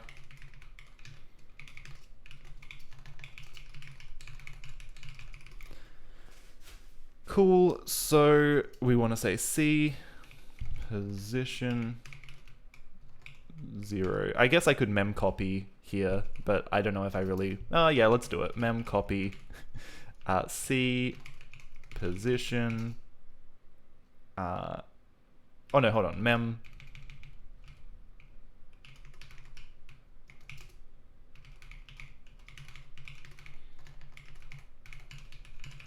Is that how you use memset? I never remember the args for memset, the order. I think it's destination value n, right? SCN. Yeah, perfect. Mem copy, and this one is destination, so focus. Value is focus, and the thing is 2 times size of float. I think mem cpy. I should really have a thing set up in my browser to just search this directly. That would be useful. You haven't written memcopy in years. I write it like a couple of times a year, and every time I look it up. And I don't think there's anything shameful about that, right? Oops. And there's nothing wrong with that. But yeah, it's always... I always feel good when I get to use a memcopy, so I should remember to zoom in. So destination source m. That's what I'm doing. Bounds. 2 times this. What else do we have? Focus box. C scale is going to be 1.f, and C blend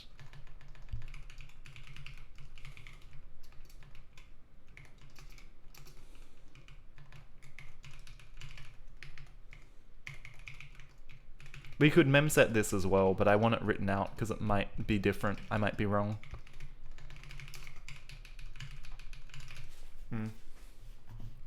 Yeah, everyone has those few things they never remember. I've been trying to teach this to some of my programming students, where it's like, you know, some of my real beginners, where like it's kind of this difference between knowing the syntax and the rules and being able to think about the program in a higher level. Because knowing the syntax is important, but being able to like explain a program in a higher level, being able to look at it and be like, I want to add, I was doing a calculator app with someone. It's like, I want to be able to add, you know, we've done addition, I want to add subtraction. Where in the code do I go to do that? Where am I looking? Like, do I understand it in this higher level? Because you can always Google the syntax and kind of explaining to them stuff like, yeah, like I never know how to memcopy. But then they're kind of like, what's memcopy? And you're like, oh no, right? So a pointer, then you've derailed me for the whole lesson, and I have to show restraint to not get too far off track. But I love to talk about this stuff, so that's tricky sometimes. Now, we're going to say focus camera.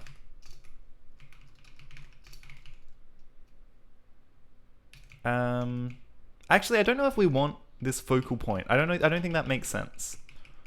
I don't actually think that makes sense, because what we want to say is focus the camera. Like, this is like an argument to a function. We're going to say float focus x, focus y. This is the thing we want to focus on. So for example, this will probably be like our player coordinate. We're gonna use our player coordinates as the thing we want to focus on. So what we want to say is, if focus x is bigger than, if it's bigger than the camera position plus camera position 0 plus the camera bounds 0. Well, if it's bigger than this plus the focus box. No, hold on. Let me draw this. I got to draw this because it's complicated. It's tricky. So if this is our screen, right? This is the region that the camera wants to draw. And we're trying to focus on a thing that's here. And our camera is defined. So it has a position, which is the top left corner, and it has a focus box, which should represent this kind of, let's make it a bit smaller because it's easy to see. This kind of area where if the thing we're trying to focus on goes outside of this area, we want to move the camera. Okay? So this focus box represents a width and a height. Let's draw it in yellow. A width and a height. So where does this start? Where does this start? The first position, so the overall width, so the center of the camera is pos 0 plus bound 0 over 2, right? The position plus half the width. So this is the middle. So the start of the box is, let's call this CX. So let's say BX is CX minus box 0 over 2, right? That's where this point starts. So that's easy. So it's easy to work out where we are from here. Cool. You always advise people, don't think about learning programs to memorize things. Memorization comes from experience. Focus on understanding the concepts. I think this is good advice. This is solid advice. Even more, focus on the thing I've been trying to teach people is, okay, a computer translates code into like actions, but we need to be able to translate code into English to explain it to people, and then translate English into code, right? It's this kind of like human step that's actually the really key part. I don't know, I've had mixed results. Some people do not understand the concept of translating code into English, but that's okay. I'm learning how to teach as I go through this. So we're gonna store a couple of these things. So we're gonna say CX is C position 0 plus C bounds 0 divided by 2.f. You've always got to divide by a float, because otherwise you might end up with an integer, which is rough. We're gonna also do the same for the central y point, which is just the other part of the vector. Cool. Now we're gonna say float fbox x, we'll say fbox x naught, which is cx minus c focus box 0 divided by 2.f, and then the other x is that plus this. Let's do the same thing for the y. Oops. No, we can't do it. We don't want fboy. That's a different concept. And then we need to do the numbers separately anyway. I love that just corrected to fboy. That was iconic. I really didn't expect that. Okay, so if the thing we're trying to focus on is bigger, well, if it's less than fbox x naught, actually, what if we get a diff? What if we say float dx is, now we want to subtract, no, we don't want to do it like that. If it's less than this thing, the diff is going to be x naught minus focus x. So how far this thing is less than this thing? This thing's less than this thing. Actually, we want to do the opposite, right? We want to subtract. We get the delta, which is going to be negative, and then we just want to add that to the camera position. This isn't ideal. This is going to be a bit snappy, but it's going to work for now. Ideally, we want to kind of smoothly move the camera if we're outside the box. For now, we're just going to set it directly. We'll say C position 0 plus equals dx. Beautiful. Else if focus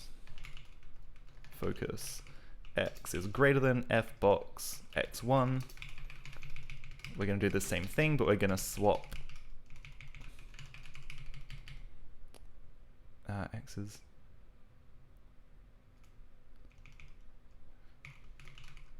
Hold on, I do want to subtract that.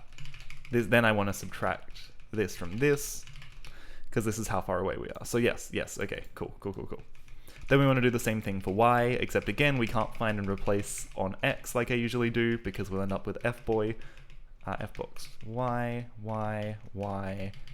y, position 1,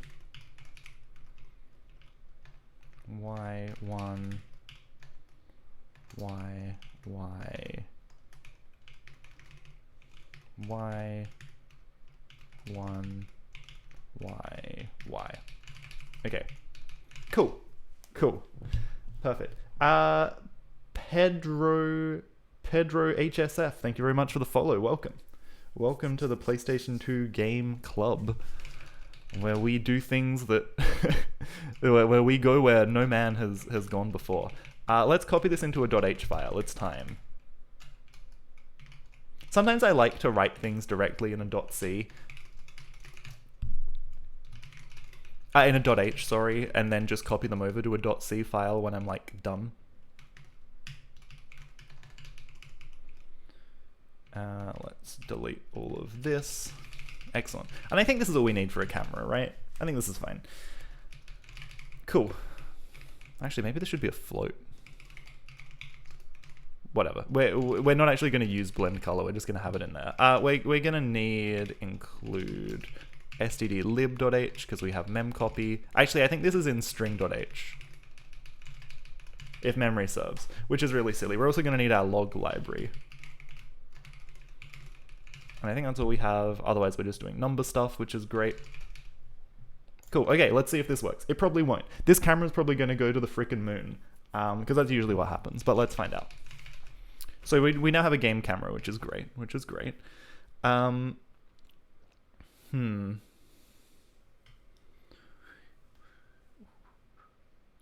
Is it? Okay, I'm going to add another function.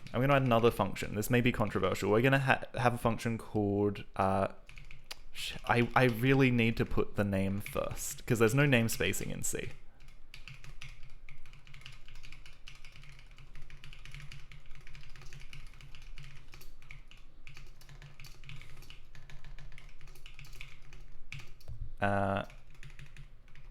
And we'll have a float. Right, so transform 2 points. according to this camera. In other words, you know, do subtraction. Bobbius posted some stuff.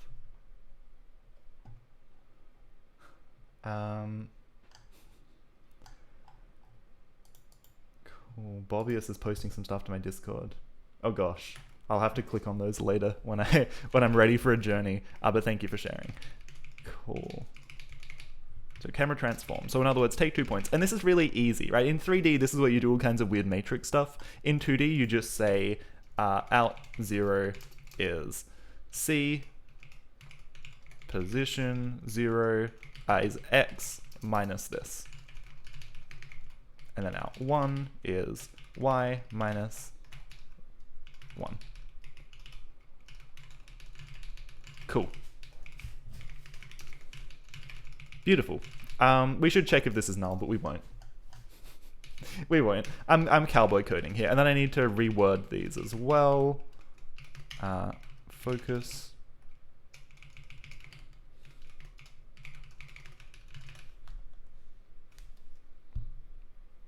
Okay.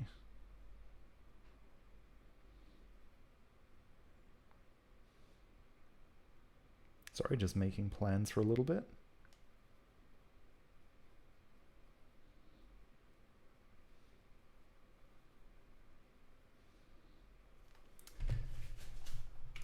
Didn't leave a fix me. No.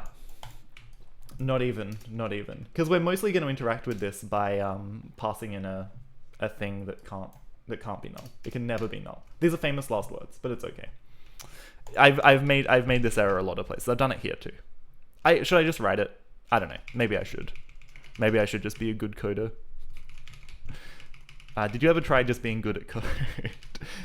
Focus null camera, and then I'll do it here too. If not C,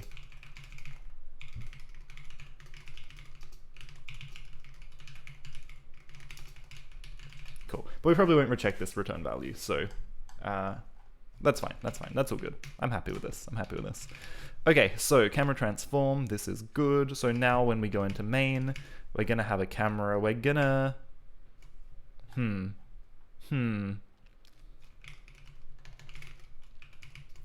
when we set up our context, which we don't actually ever do. Okay, this is all a bit jank. But let's just add another call to this. We'll say camera init ctx.camera. What did I even put in these fields? Bounds focus box. Now, can I make an array inline? Yes. Bounds. It's going to be 640 by 448. Can I? Okay, apparently that's not legal.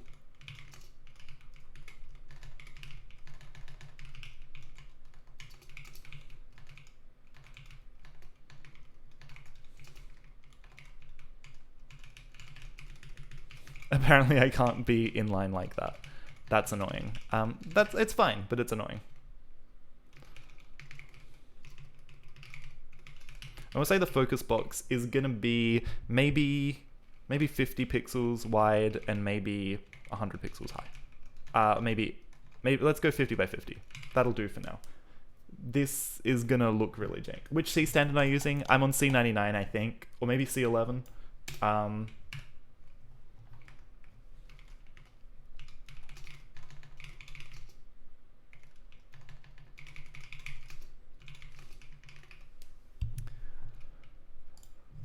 C, not C++.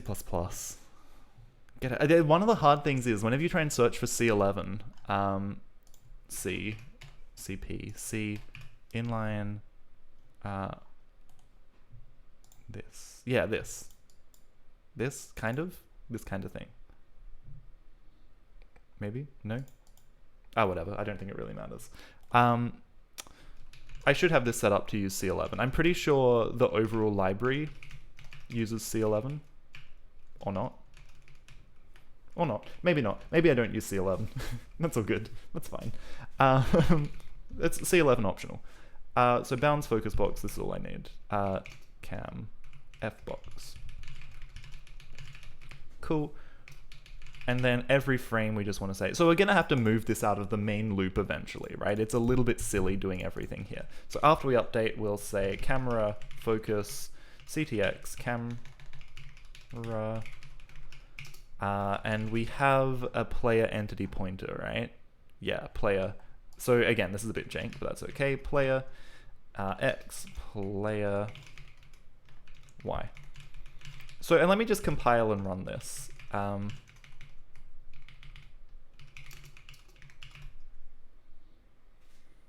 Camera has incomplete type. It's going to need to include camera. Same thing in main. Even though it comes with context, it's good practice to include all the headers you even need. No ChatGPT. No ChatGPT. None. This is all bespoke human-created code. Not even an LSP exactly. You'll have to convince me to use an LSP before ChatGPT. I don't rate it. I don't rate it. I don't know. I don't rate it. It gives you weird, incomplete, broken code that takes time to work out how to fix. I'd rather just write it correctly the first time. Camera 58. C position. It's because I forgot a semicolon. Who needs a LSP or anything when you can just press CM?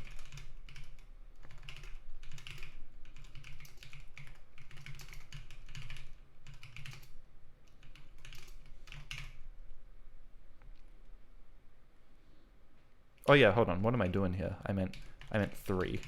That's a really good warning. Thanks, compiler. Saved me from blowing everything up.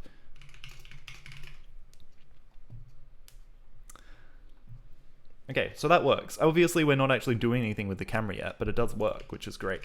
Makes me happy. Okay, so we're gonna have to go into our context,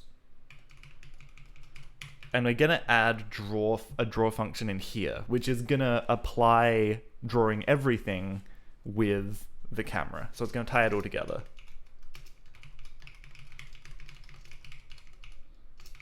Why do I have W highlighted? CTX. And that's it. We're just gonna take this. Right, and the game context is kind of like our scene here. So maybe scene's a better name, but anyway. So we're slowly gonna bring things out of main. We're slowly gonna do it. Because everything we have here,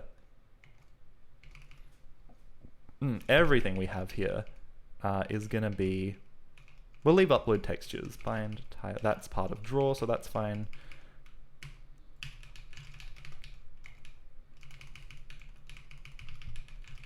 Cool.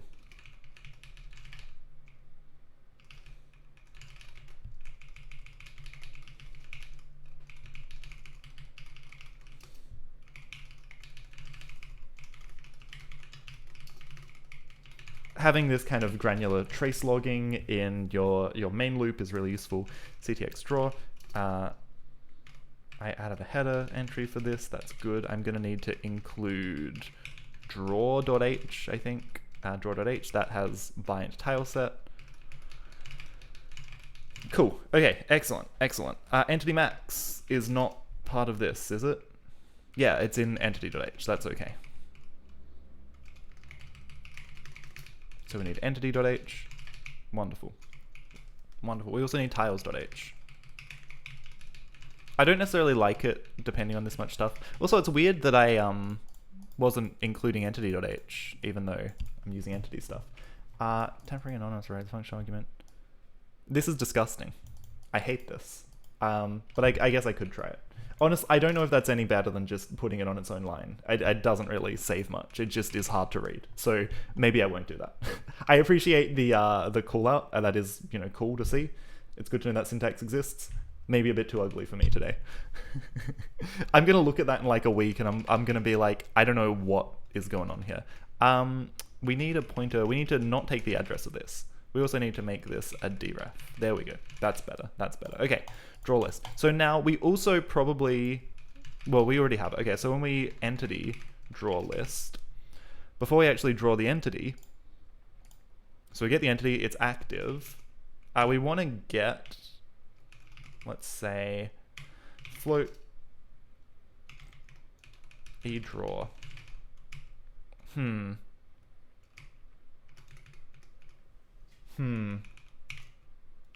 Should every entity be responsible for this? Probably not. This is a bad abstraction.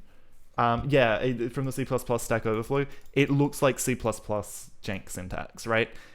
C++ does weird things with curly braces, ungodly things with curly braces, things that curly braces should not do. Okay, so we're gonna put this in here. This is bad abstraction. A player should not care what we should actually do. See, so I could say position, put it in here, and I could say camera transform, blah, blah, blah, and make every entity draw function responsible for doing this transformation. But that's really, really disgusting. Really, really disgusting. Because I'm going to write an entity and I'm going to forget to do that, and it's going to look bad. That said, maybe some entities are drawn at global positions. They can choose to ignore it. They can choose to ignore it. So I'm going to go in, I'm going to do the unexpected thing, and I'm going to modify the draw function, right? I'm going to make this take... I'm going to make it take a screen X and a screen Y, which are the transformed positions. Radical new idea. Float SX, float SY. Okay, now instead of drawing it at player X and player Y, which are the world positions, we're going to draw it at the screen X and the screen Y.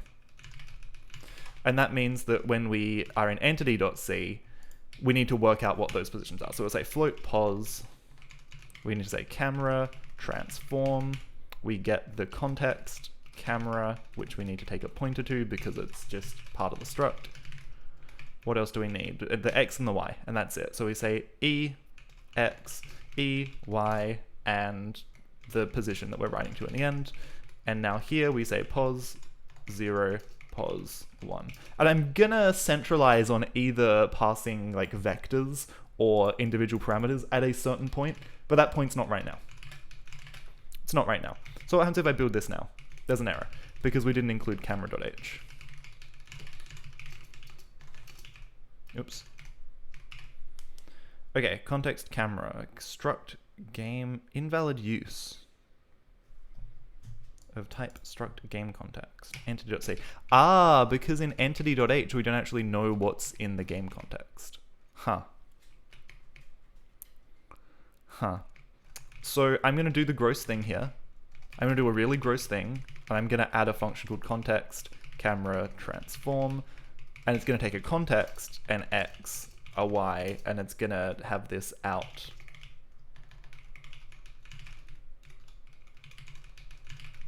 This out parameter, okay? And this is just going to wrap the other thing, but we're hiding the field because entity depends on game context depends on entity. We can't, there's a circular dependency that I am apparently not allowed to break here, which is very fun. There's a smarter way to deal with this, but I haven't worked it out yet. So all we do is return camera transform CTX camera X, Y, pos. That's it. That's all we do. That's all we do. We add a wrapper for this. Which I hate, but anyway.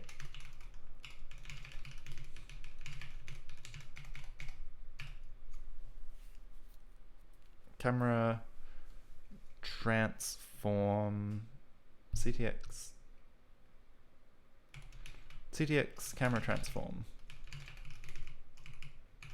Oh, but we can't include context. Shit, hold on. How do I do this? How do I unpick this? Because entity.h... Wait. There's a better way here. There's a better path. And that path is...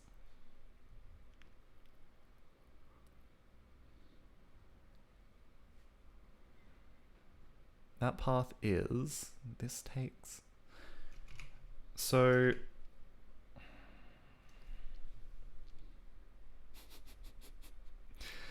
well, hold on. Entity.c can use context.h. Hold on. That was unnecessary, right? We can actually know what is in this struct by the time we're compiling this. Yeah. Okay, perfect. Sorry. That was very silly of me. It's just in the header we can't import context.h. That's very legal. That's very allowed.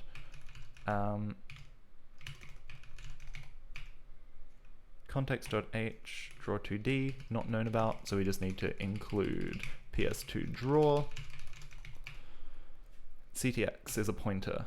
Yes, Rust has corrupted my brain. And this needs to be a pointer as well. Nope. No, it doesn't. Oh yeah, because it's already a pointer. Control reaches end of non-void function. Nice. Okay, let's run it and see what happens. Probably some garbage. Yeah, cool. That's what I expected. That's always what happens the first time you do camera stuff. Nice. Okay. Okay, so we're gonna add a function we're gonna call camera debug. Okay. We're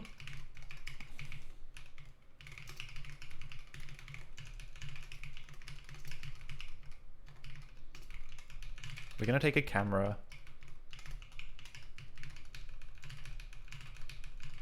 Yeah, you love not having to worry about writing arrows. There's literally no reason, right? The compiler is smart enough to work out what you mean. There's zero ambiguity here. I don't think there's a single point in C where there's any ambiguity.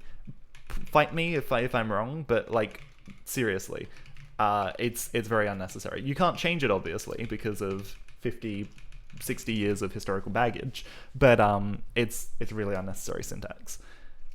Okay, so camera debug. We'll say, we won't do the null check. Fuck the null check. If pad, if button pressed, button triangle. We'll use triangle as our little debug button. If we press triangle, we're just gonna info.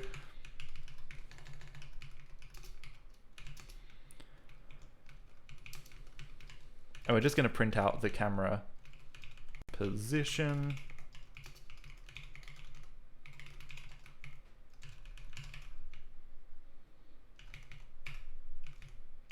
And we also need to import pad.h, of course.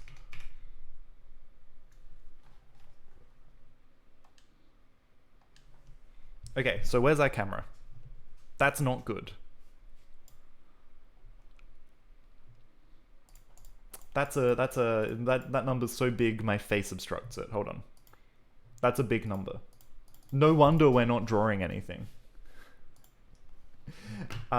Didn't certing modify GCC to let me use the dot syntax? That's really cool. I should find that. That's a very certing thing to do, and I'm here for his freaky programming shit. Always love it in a galaxy far away. Yeah, we're in like what QPU are we in at 4 trillion. I love how much that video permeated very certain gaming circles. That's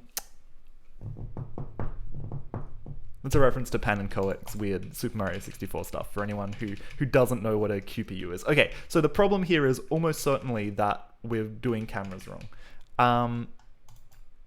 So in the x coordinate, if at position, let's also do this, right? Let's copy this here, and I hate copying this, but that's okay.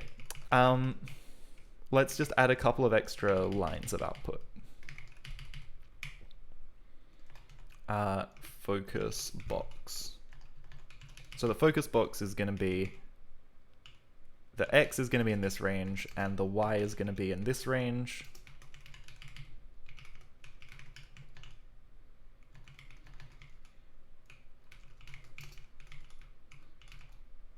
Actually, no, hold on.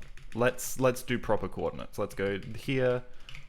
Let's go XY to XY.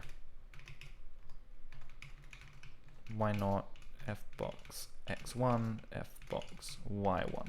So if something weird happens, like one of these is smaller than the other, like if you know we end up with the wrong thing here, that'll help us out a lot. What numbers are we actually working with here? So once we've fallen and stopped moving, yeah, that'll be your problem. Oh boy. We've got some numbers. We've got some math. Some math is happening. Mm-hmm. Mm-hmm. Mm-hmm. Mm-hmm. Position. We should be setting position to 0. That's okay. Oh, well, but that makes sense because this is relative to how far, like, how far we've moved. So what's probably happening is we come through here, right? We're like, okay, we're going to have to log. We're going to have to log debug.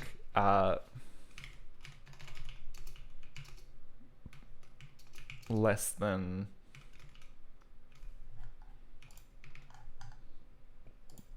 Let's put this here. Let's log debug it.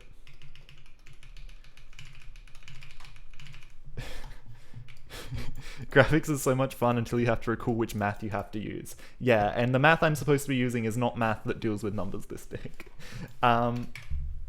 Man, this is almost certainly just like a sign issue, right? Where our camera's like, oh no, we're not focused on the player, better go this way. Oh no, we're not focused on the player, better go this way. And then we're ending up in freaking outer space. So we're gonna log the focus box, which is good. We'll just say this, focus X. And actually, we can pretty much just guarantee it's this one branch here, right? So we'll say greater than, and this is going to have a dx. And this dx is going to be very silly. That's why we're getting so big. Dx equals f.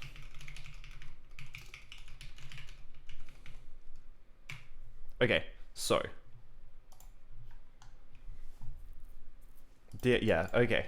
So where's the first thing? When do we move? Focus box is here. So our x is here, which is less than the outside of the focus box by 165 units. So we add 165 to the camera position. So is this 165? Yeah, sure. Close enough. Oh yeah, it is. That's exactly over by 165. Now, we're less than. We've overshot it. We're no longer. But we're still moving to the right. So what happens is, regardless of whether we're bigger than or less than, we're always moving to the right. So actually, in this case, we should subtract the dx. Now we're getting at the jiggle camera. Maybe? No, we're still getting big. We're still getting really big. Did I still get my signs wrong? Maybe. Okay, so tiles. Focus here. The dx is 165. The focus box starts here. Where it says we're still. Oh yeah, we're still less than it. Hold on, we're less than it. Hold on. That's I did that the wrong way around. Right? If we're to the left of it, we need to actually subtract our x coordinate rather than adding it. So now we're getting at the jiggle camera. Maybe? No? Hello? Okay. That's okay. I've seen worse things. Now, one thing that has gone wrong here is that we haven't actually worked out draw tile map. Tiles. We need to actually take a camera, an offset x and y, right? Where's draw tile map?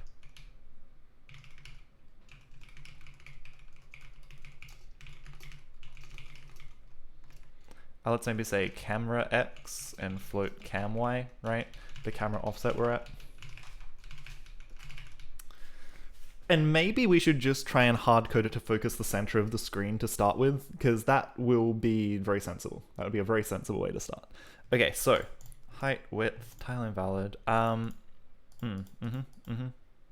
Put tile. So put tile has an x and a y, but actually what we do is this subtracted the camera x, and this subtract the camera y. Beautiful. Okay. This still won't do anything. Draw tile map. Oh yeah, hold on, I added things and then I didn't. Draw tile map needs to take 2 floats. Should probably just take a whole camera, to be honest. Let's just go struct game camera.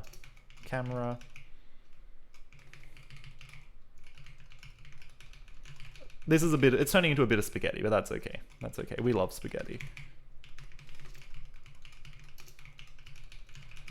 So actually we subtract cam position 0 and cam position 1.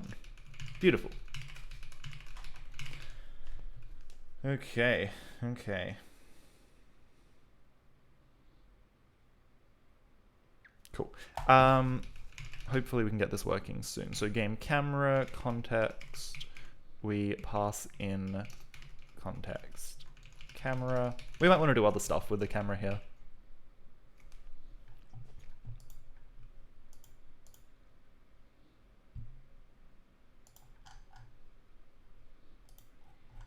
Okay, so it looks like we stopped moving, which is good.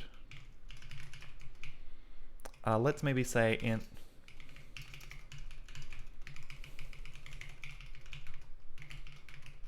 Let's just have a variable where we track if the camera moved this frame. And if we move, then we want to log the new focus box.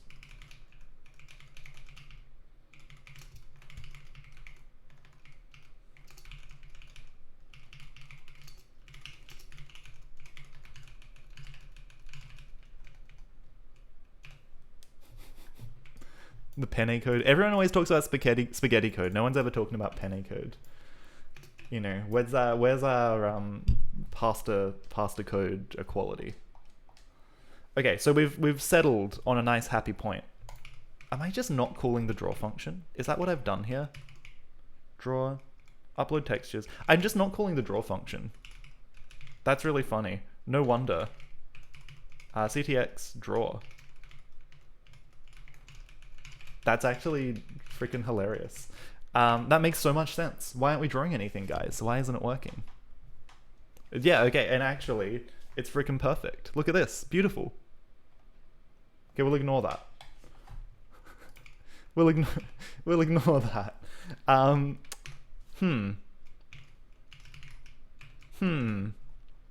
This is this problem again, though.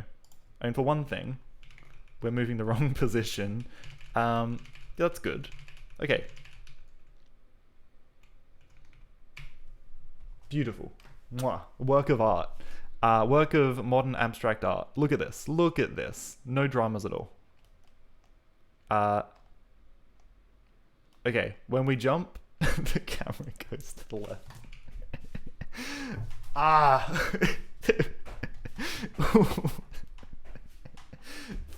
don't know why I'm finding that so funny. You know, it's been 2.5 hours of platformer physics, but this is the best bug I've ever seen in a game I've made.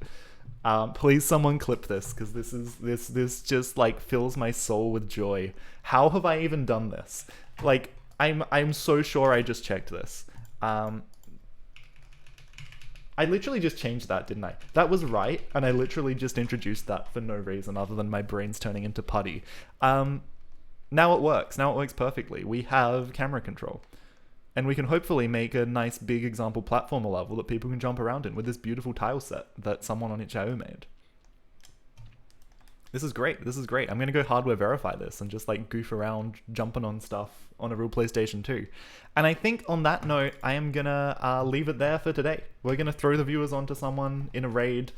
And then I might do tiled integration off camera. I don't think it'll be that interesting. I've kind of done it a little bit before. I can't remember how much of that I think I did a fair bit of that on stream actually in Rust when I wrote my own tiled integration for cursed reasons. But you know, once we can actually load levels, and it'll be cool because I'll be able to hot reload levels on an actual PlayStation 2 if I do it right, which will be so fun. I want to try and do that. Anyway, I would love to have a better dev setup where I actually show the PlayStation 2. It's a little bit tricky because I don't have a good capture card. Unfortunately, the capture card that I tried to buy does not support Linux. I'm trying to sell it so I can buy another capture card. But anyway, these things are all happening. Let's find someone fun to raid. Someone's doing navigation in Godot. Someone. This is fun. Add ADS. Overseer. Dev chat. Bit of TypeScript, C++ game from scratch. There's lots of good stuff happening today.